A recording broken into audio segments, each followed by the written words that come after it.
reckless.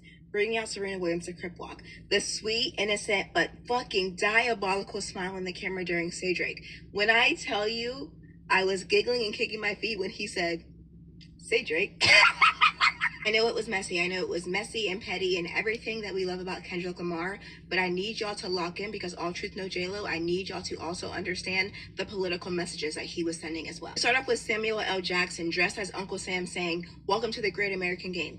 Bitch, he was not talking about football. The Great American Game is how our government wants us to behave. Silent, complicit, going along with whatever the fuck they're doing. We get into Kendrick Lamar saying the revolution will be televised, you picked the right time, but the wrong guy. Essentially saying that he is not just gonna fall in line, be complicit, he goes against what the government wants. Then we have Samuel L. Jackson come back and he says that this is too loud, too reckless, and too ghetto, and asks Kendrick Lamar if he really knows how to play the game. And Kendrick Lamar goes straight into humble.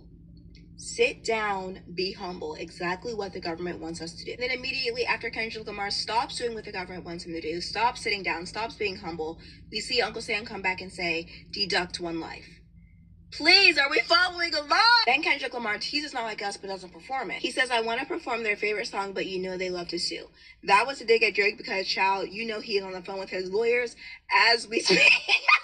Also, he says he's going to slow things down, meaning he's going to fall back in line, be silent, be complicit, not go against the government. That's when he brings out SZA, the performance is chill, and then after that, we see Uncle Sam comes back out and he says, this is what America wants, nice and calm. Samuel L. Jackson says, you're almost there, don't mess this up, and then that's when Not Like Us begins to start. Before he gets into Not Like Us, he says some really important points. Number one, he says that there is a cultural divide.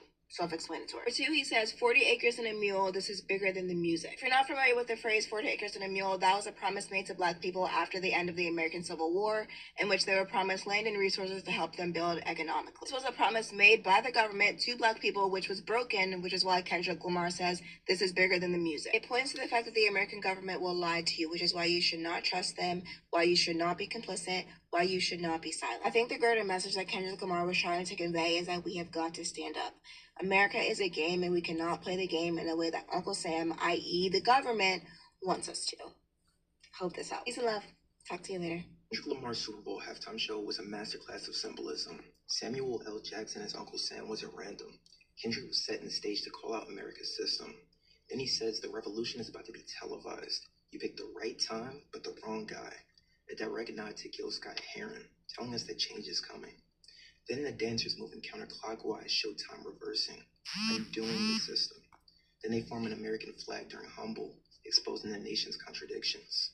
And Kendrick performing Not Like Us, a Drake diss right in front of Trump. That wasn't just about Drake. It was a message to those in power who manipulate and divide. Then Game Over